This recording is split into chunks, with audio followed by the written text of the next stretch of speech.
cómo sabemos quién es, cuál es la que tiene mejor, digamos, proyección o perfil para poder llegar. Entonces, yo lo que he hecho a través del tiempo es estudiar una serie de test, baterías y evaluaciones que se han desarrollado a nivel mundial, pero que cuando uno va directamente al área de trabajo de uno, no es lo mismo porque tienen características, digamos, genéticas diferentes. Entonces, lo que buscamos de alguna manera, yo fui a adaptar un sistema donde fuera de fácil aplicación para todos los gimnasios, donde solamente se va a necesitar un metro o una cinta métrica y una línea que se pueda trazar en la pared o una plomada que directamente se cuelgue de una parte en suspensión. Y sobre todo eso vamos a hacer un perfil de acercamiento. Obviamente hay otras ciencias aplicadas al deporte que tienen una especialización mucho más detallada y que puedan ayudarnos en las diferentes fases del desarrollo del deportista, pero esta es una adaptación que yo he tratado de desarrollar de algunos campos que he encontrado en investigaciones. Entonces todo esto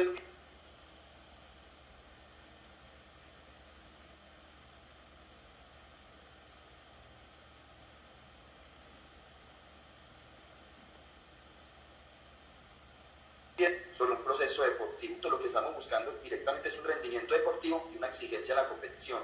Y lo que hace todo este proceso deportivo es buscar y identificar sujetos que tengan ese potencial para intervenir con éxito en actividades deportivas. Esto en el último tiempo en el deporte contemporáneo ha tomado gran importancia por las exigencias competitivas en las que se ha venido desarrollando el deporte en el orden mundial. Y esto ha permitido hacer un desarrollo no tanto de lo cuantitativo, sino también desde lo cualitativo. Y estas partes cualitativas es un aspecto que ha generado y ha mejorado significativamente el rendimiento atlético. Algunos autores como Fisher y Wulff lo han definido de esta manera.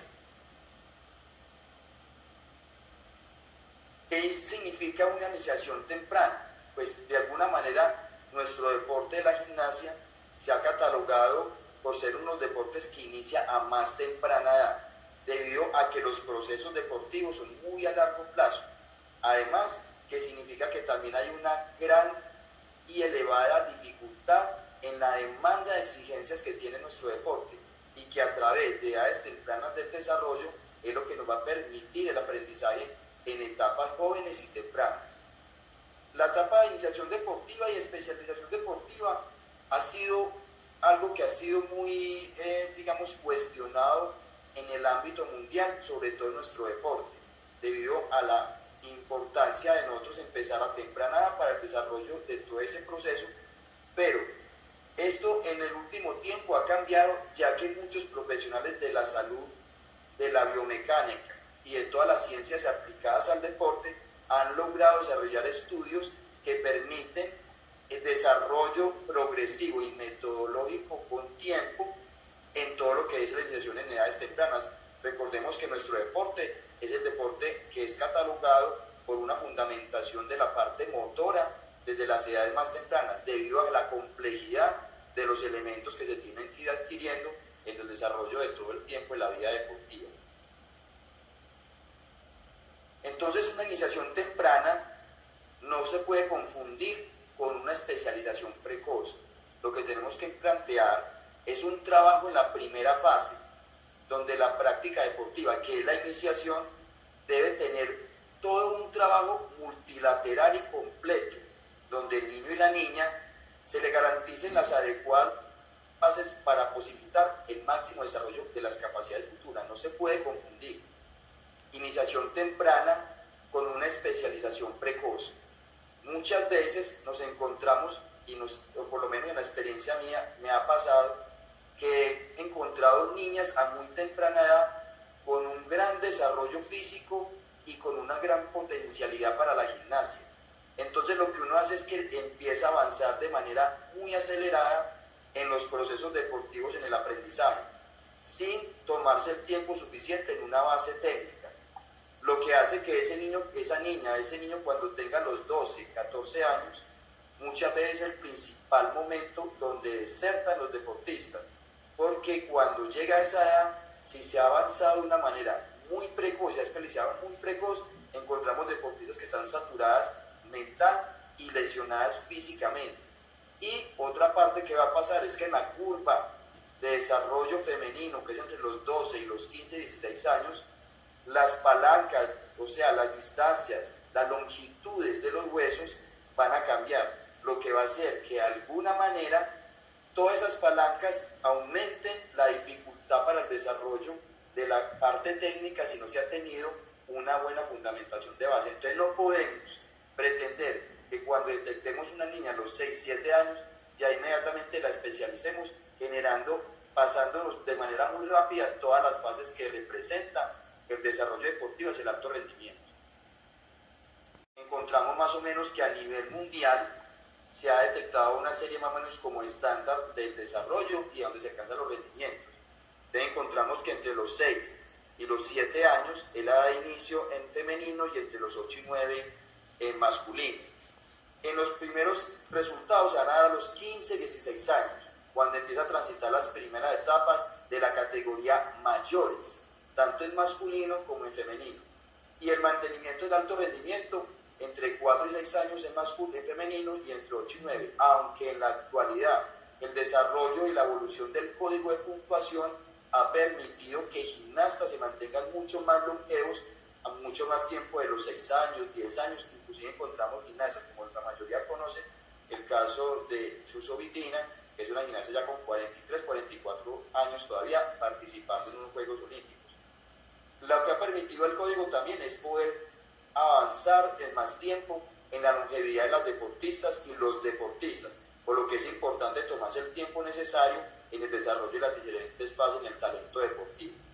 Encontramos también que las gimnastas femeninas empiezan una iniciación más temprana y un resultado más temprano debido a lo que hablaba en la diapositiva anterior, porque tienen un desarrollo biológico mucho más adelantado, maduran primero a nivel corporal que los hombres. Las niñas empiezan a desarrollarse entre los 12 y los 15, 6 años y los niños empiezan 2 años después siempre. Entonces esto hace que tengamos que avanzar más rápidamente 2 años antes que digamos que la iniciación ideal que la rama masculina. También encontramos que en la rama femenina hay un menor número de aparatos y también encontramos que el desarrollo de la gimnasia femenina en las primeras etapas, en las primeras fases de entrenamiento, no representa ni significa la importancia de una fuerza máxima para un logro determinado, mientras que el masculino, por tener aparatos que representan desarrollo propio de la fuerza, significa que tiene que empezar un poco más tarde debido a que ya empiezan a tener, digamos, desarrollo principal en algunos músculos grandes.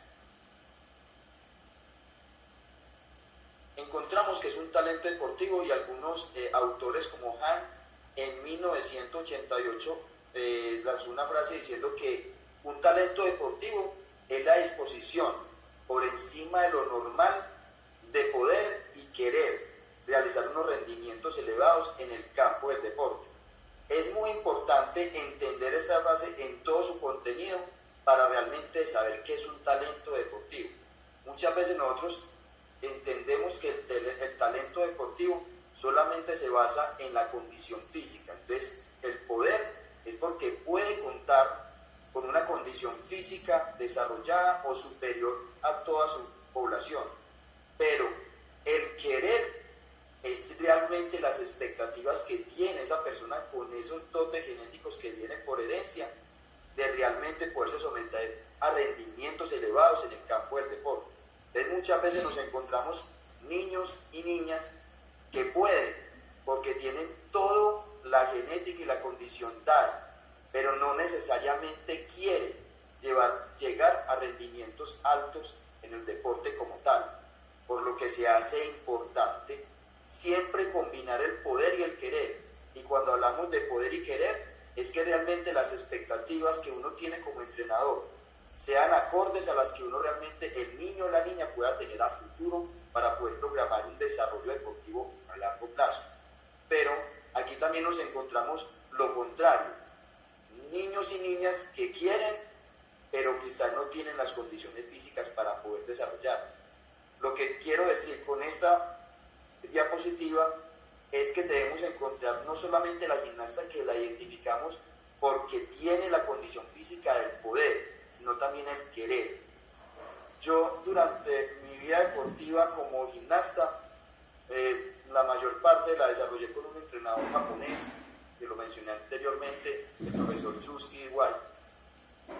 Los japoneses siempre funcionan al revés que digamos nosotros los latinos, y es que ellos hacen primero mente y luego cuerpo. En cambio nosotros primero somos cuerpo y luego mente.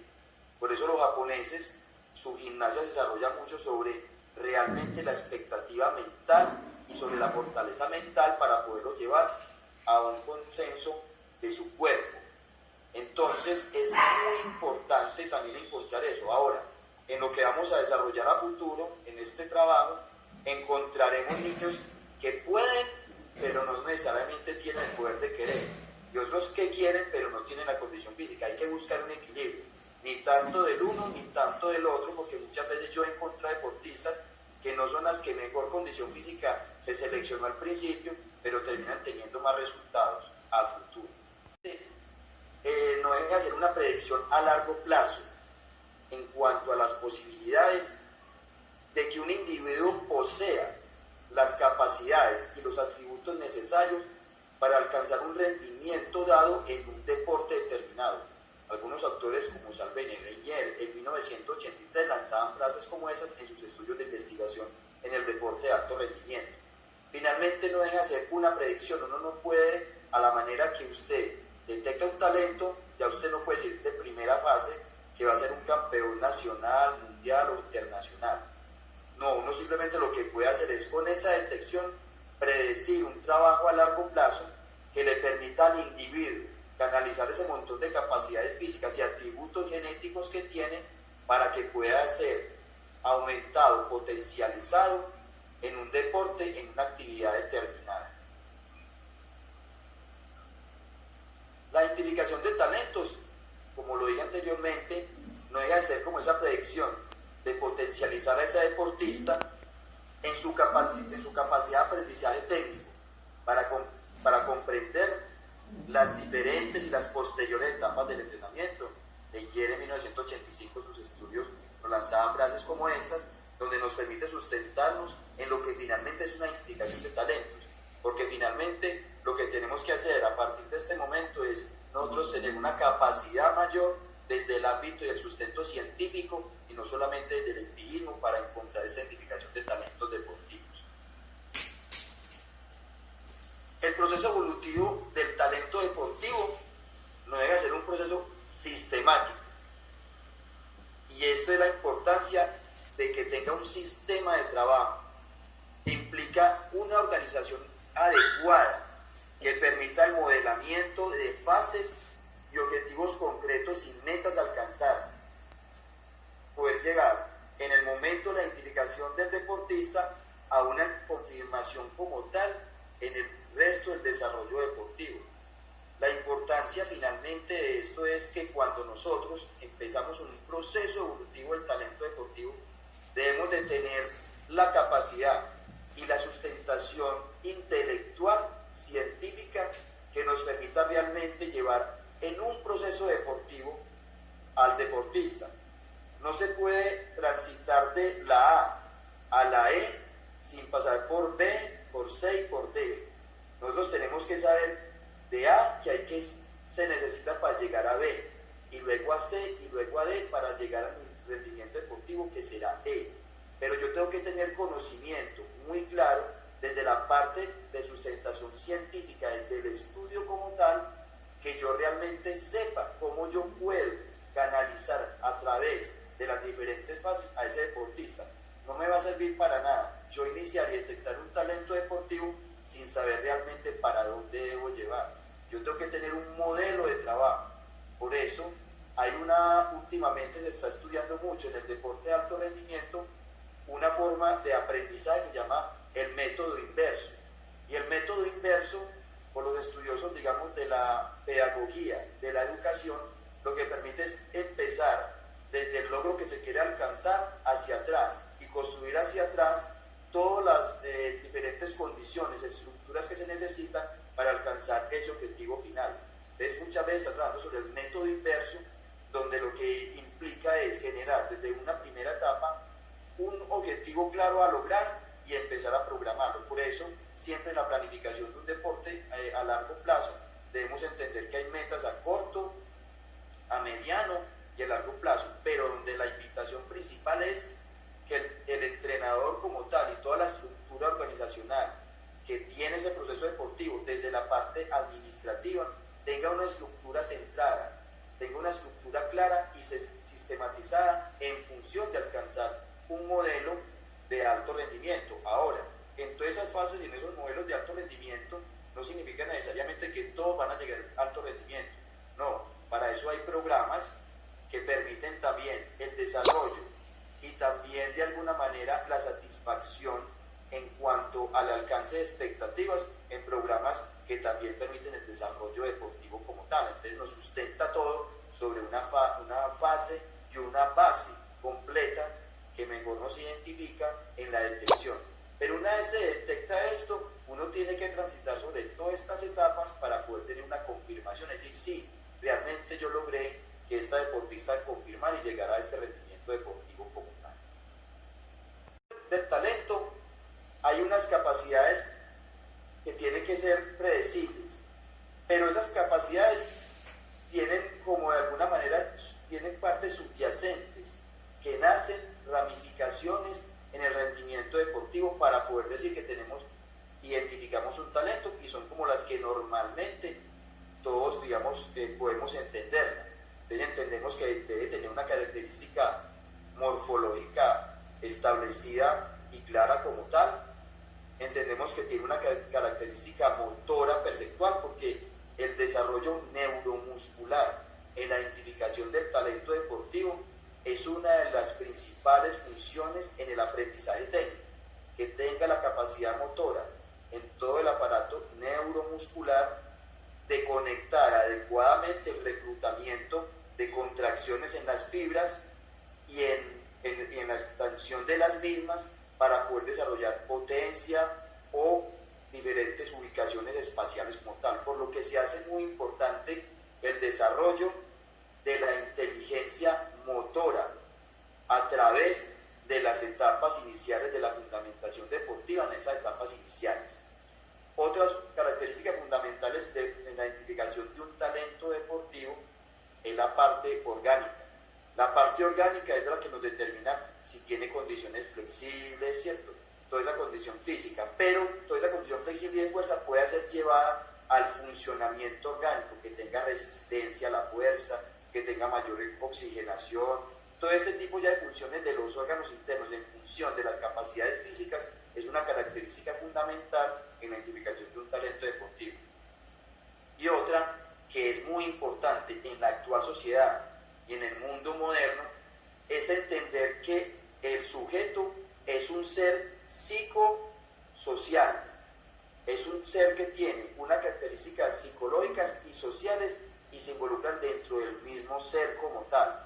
Y esas nos permiten entender que psicológicamente y socialmente tiene la capacidad en todo su entorno y en su capacidad, digamos, de estructura expectativa de generar un rendimiento deportivo, o por lo menos está determinado y se le brinda la posibilidad social y psicológicamente para llegar a un resultado o un objetivo grande que se plantee desde un principio estructuradamente por un entrenador como tal. De ahí vuelvo, insisto, la importancia de tener todo ese modelo como tal, porque si identificamos que tenemos un talento y les encontramos que tenemos todas estas capacidades en este momento, pero no somos capaces de llevarlas a cabo a través de diferentes fases del entrenamiento, lo que vamos a hacer es perder la identificación de un talento deportivo que lo pudimos haber llevado correctamente hacia un logro como tal. No deja de ser insistir lo mismo que digo cada momento, y es en la necesidad de alguna manera de que constantemente nos estemos capacitando. Lo que estamos viendo, digamos, esta charla conmigo, de alguna manera estamos buscando eso, entender y comprender desde un sustento un poco más de la experiencia científica cómo podemos sustentarnos a futuro. Por eso la invitación constante siempre es a estudiar y tener siempre en constante capacitación. Como tal, sabemos que ya detectamos un talento porque detectamos que tiene algunas condiciones como tal, y eso muchas veces lo encontramos en profesores que son monitores o inclusive en profesores que están en la parte de educación física en colegios públicos y privados. Entonces encontramos que se detecta un niño, y luego encontramos que ese niño lo podemos llevar a una valoración para poderlo seleccionar. Y esa valoración es la que finalmente la que yo voy a intentar desarrollar en esta charla, donde esa valoración nos permite evaluar a esos sujetos que detectaron o que detectamos, evaluarlos realmente sobre algo medible para poder a futuro, de aquellos que tengan los mejores resultados, poderlos llevar a un inicio de un programa deportivo. Eso es muy importante entenderlo porque de alguna manera a nosotros normalmente a nivel digamos de una población, a nivel social, de una comunidad, es muy claro que nos lleguen niñas o niños que nos digan que son flexibles. Como son muy flexibles, entonces ya son unos talentos deportivos, pero son flexibles, pero tienen mucho tejido adiposo, no tienen peso magro o masa magra. Entonces muchas veces, no, pero es que ella tiene un poquito más de tejido graso, no importa, pero es flexible, entonces es buena para la gimnasia. No, las características de alguna manera que nos permiten a nosotros es tener de alguna manera una figura estilizada en función de eso. No descartar ningún niño, porque los niños también están en desarrollo progresivo, pero uno sí lo puede detectar a través de la genética de los padres o de los mismos abuelos, donde uno puede encontrar niñas que pueden aparecer, que van a tener una tendencia como tal, que yo más adelante les estaré explicando algunas cosas que me permiten a mí detectar eso. Una de las cosas principales cuando me llegan niños y niñas que son flexibles pero tienen una estructura muy gruesa, yo una de las cosas que siempre he detectado a través de la experiencia y a través, digamos, de todo el estudio, digamos, fisiológico, es que aquellas niñas que tienen los tobillos muy gruesos, casi siempre es porque van a tener una estructura muy gruesa, porque el tobillo grueso significa que va a soportar una base esquelética grande. Entonces muchas veces encontramos que la niña de tobillos muy gruesos muchas veces determina eso, al igual que las muñecas gruesas.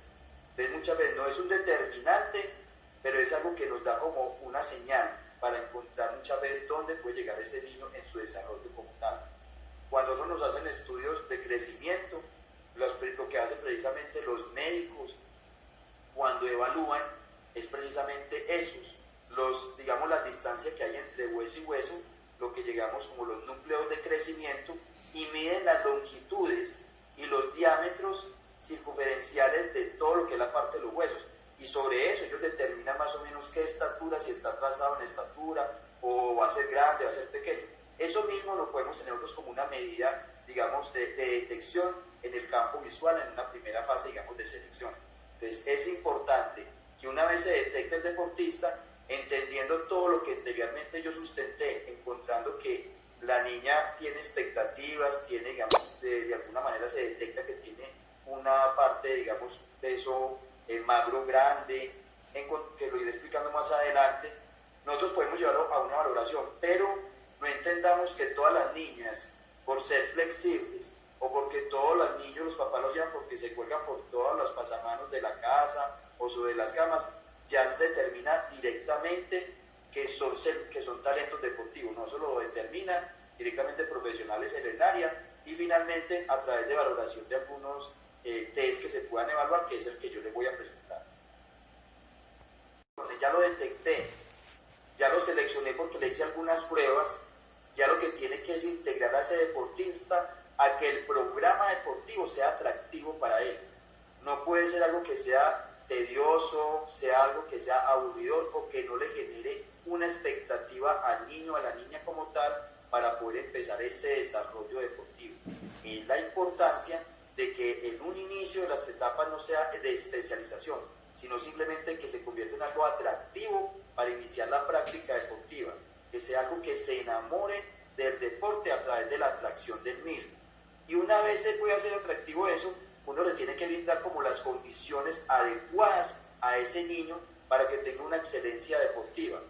Y finalmente, la inclusión, la captación ya del talento para que inicie su desarrollo deportivo debe ser algo consensuado entre las instituciones, digamos, si estudia en un colegio, entre padres de familia, instructores, entrenadores que tengan previos anteriormente la deportista. O sea, tiene que ser algo que se inicie con algo de apoyo general de todo lo que rodea al deportista y a la niña y al sujeto como tal. Tiene que encontrar todo ese sistema alrededor del deportista en su entorno social y psicosocial que le permita tener un consenso para poder directamente avanzar en el trabajo como tal. Y ahí la importancia de todo esto, que al niño se le brinde expectativas que sean, que lo atrapen a él, que lo lleven al deporte, que se enamore como tal y le permita a través de ese gusto empezar el trabajo como tal. Muchas veces hay padres de familia y hasta mismo entrenadores que llevan deportistas para que inicien un proceso deportivo más avanzado, pero desde el primer momento que entran llorando y casi que los obligan a entrar para que inicie la práctica deportiva. Ahí no hay un consenso, ahí lo que hay es una imposición porque la expectativa del padre es mayor para que inicie, porque le parece divertida la gimnasia, porque el papá quiso ser gimnasta o el papá fue gimnasta y quiere cumplir a través de su hijo las expectativas que digamos no cumplió. Entonces es muy importante que todo tenga un consenso. Claro, para los niños iniciar en un círculo social nuevo también causa un poco de temor, pero una cosa es temor y otra cosa es, digamos, obligación. Entonces no se debe obligar, así se detecte, así se seleccione, pero no hay, digamos, una unión entre todo su entorno para que inicie la práctica, pues finalmente lo que va a hacer ese deportista es que usted lo puede iniciar, pero a futuro lo más seguro es que esa persona pierda motivación y no avance como usted pensó que podía avanzar. Pasa por esas diferentes etapas, en una identificación, en una selección, en una captación. Y todo esto se le debe brindar, una vez se pasan por esas tres fases de la identificación de ese talento, la selección de ese talento y la captación del talento, lo que debe seguir y continuar es potencializar a todo ese deportista en todas las fases a futuro, pero que tenga, digamos, la capacidad de entrenadores de calidad o que tengan procesos de estudio, que tenga una adecuada implementación deportiva y que ojalá en lo posible esté involucrado en todos los servicios de las ciencias aplicadas al deporte como tal, porque alcanzar un resultado grande como tal, nacional, internacional, regional, no depende exclusivamente del trabajo técnico, también representa toda la necesidad del trabajo como tal de un montón de personas en el equipo técnico que le asignen las tareas suficientes de la formación de cada detalle del contenido técnico. Aquí también entran, cuando hablamos de entrenadores en la rama femenina, fundamental deben estar las coreógrafas o el coreógrafo como tal, y también tienen que ser involucradas personas que tengan conocimiento claro del código de puntuación, de manera que tengamos claridad sobre las normas sobre las cuales vamos a trabajar frente a la evaluación de una competencia futura. Transitemos por todo ese montón de etapas y le garanticemos todas las fases que tenemos, una estructura física adecuada, entrenadores capacitados, coreógrafos, personas encargadas de las ciencias aplicadas del deporte. Muchas veces hay condicionantes que nos pueden llevar al retiro y al abandono de la práctica deportiva. Algunos de los más sobresalientes, sobre entrenamiento. Muchas veces sobreentrenamos al deportista y lo llevamos a una saturación orgánica que no le permite continuar o lo puede llevar al abandono. Otra es el estrés o la ansiedad antes de la competición de alto nivel. Muchas veces encontramos deportistas que entrenan muy bien, tienen una gran capacidad del entrenamiento, pero no compiten como entrenan. Es porque muchas veces el estrés y la ansiedad que representa competir no les representa para ellos algo agradable.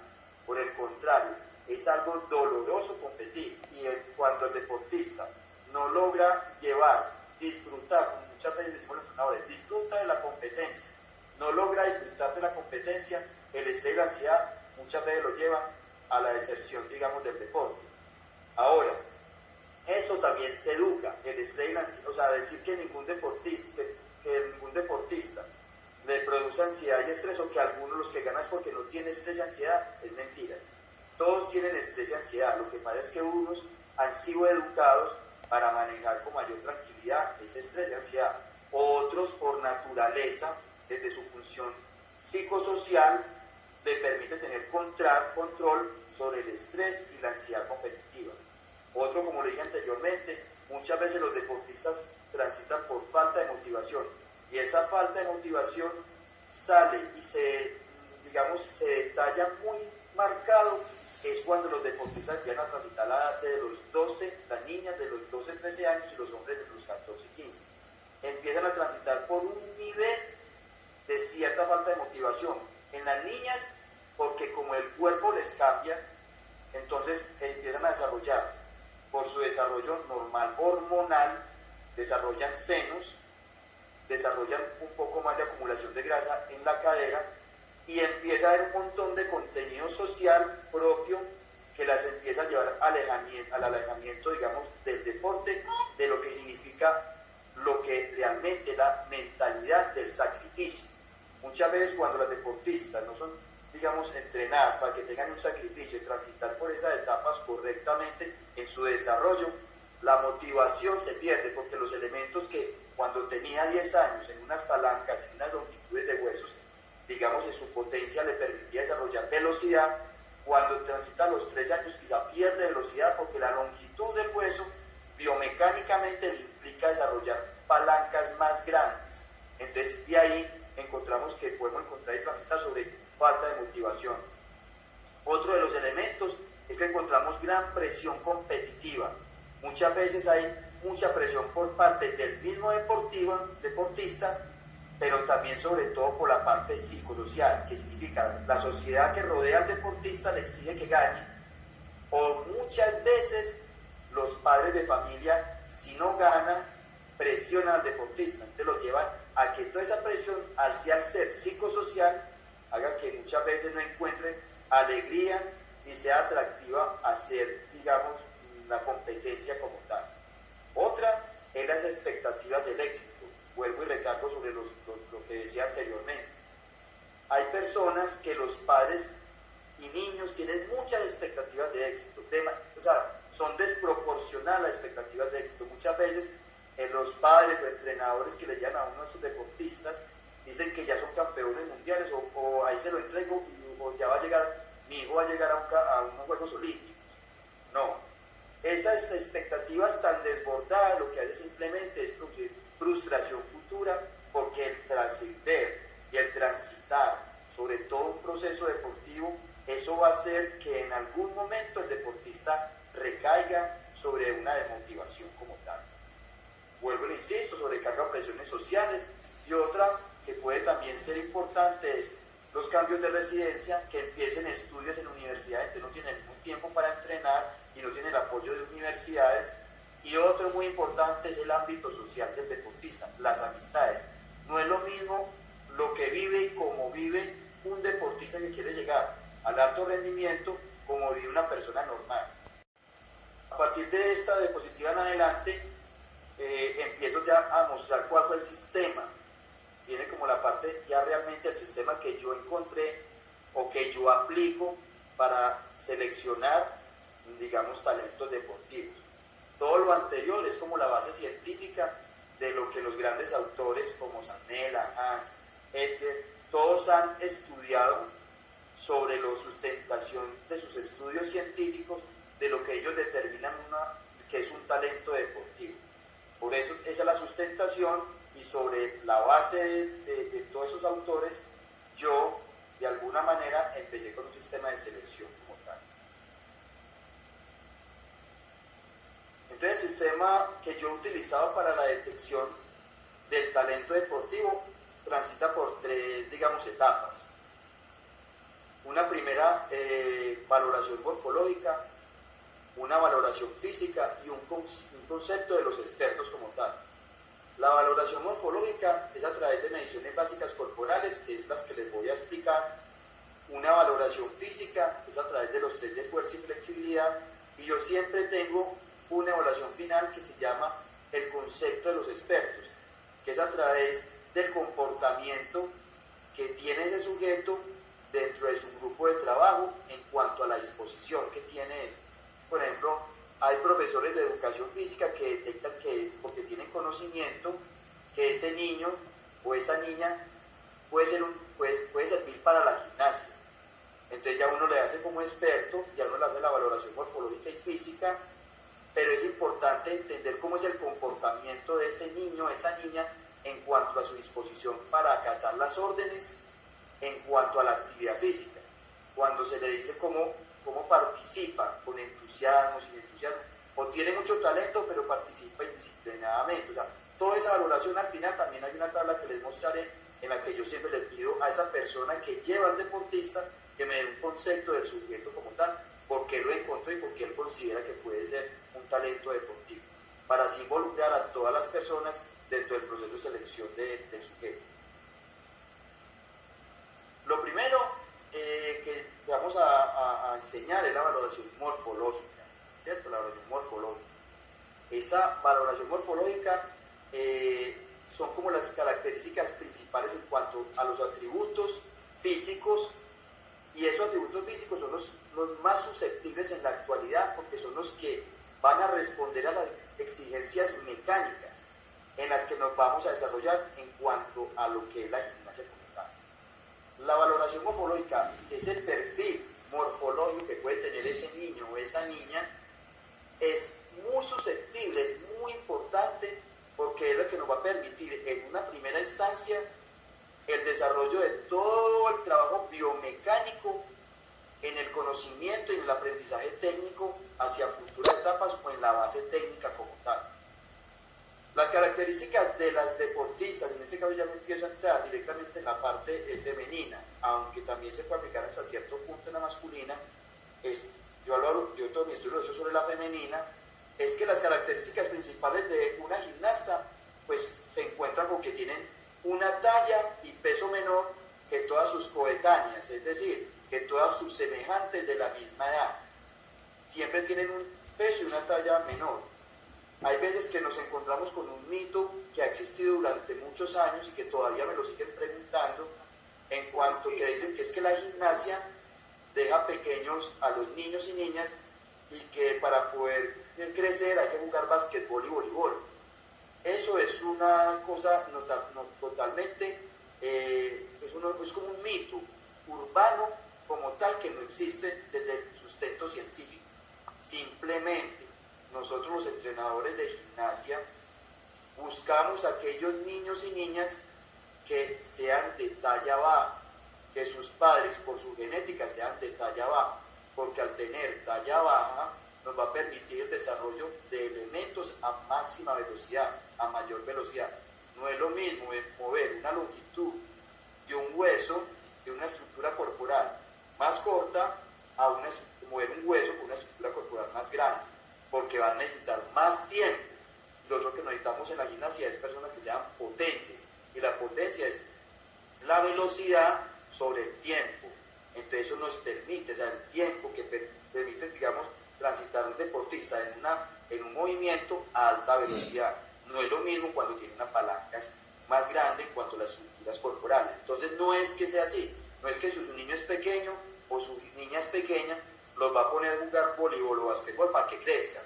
Eso no va a ser así. Simplemente los entrenadores de basquetbol y voleibol buscan genéticamente niños y niñas que vengan de una genética de sus padres, sus abuelos, que tengan bastante altura. Simplemente cada entrenador en su conocimiento científico busca el potencial de ese perfil en su deportista, pero no hay ninguna sustentación científica que diga que la gimnasia deja pequeños y que el voleibol y el básquetbol deja grande a los niños. Eso no se encuentra, eso no deja de ser un mito como tal.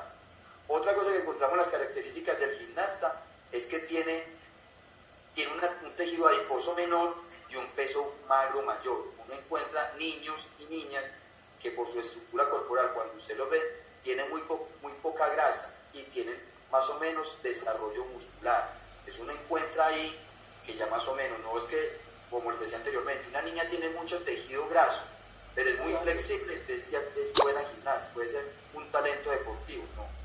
Tiene que ser esa deportista que tenga un tejido adiposo menor, pero un peso magro mayor. Y como lo dije anteriormente, la talla baja representa la ejecución de habilidades complejas que se realizan a alta velocidad. Y una cosa que podemos nosotros detectar, pero no en alta